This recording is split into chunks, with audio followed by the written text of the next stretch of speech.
कराई पिया ओ गइल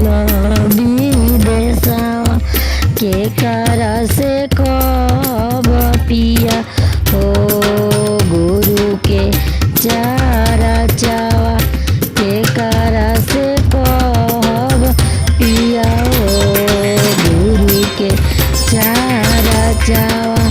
घरई में हो सुधनी हो सासुरे नदिया घर में हो सुधनी हो सासुरे नदिया उन कैसे कहिया धनी हो गुरु के चारा चावा उन कैसे कहिया धनी हो गुरु के चारा चावा सासुरे नदिया पिया हो मुख ना बोल सासु नदिया पिया हो मुख से ना बोल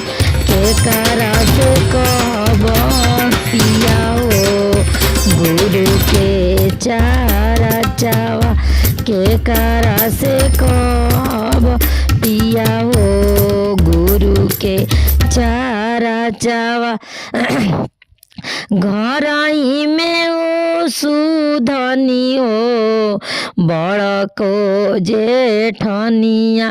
घरई में हो सुधनी हो तोहरो देवरनिया उन कैसे कहिया धनी हो गुरु के चारा चावा उन कैसे कहिया धनी हो गुरु के चारा चावा जेठ की दे दिनिया पिया हो मुख से ना बोला देवरनिया पिया हो मुख से ना बोल के करा से कहब पिया हो गुरु के चारा चावा के करा से कहब पिया हो गुरु के चारा चावा तोहरा के दे अब धनी हो नोकिया मोबाइलवा तोहरा के दे अब धनी हो टचरे मोबाइलवा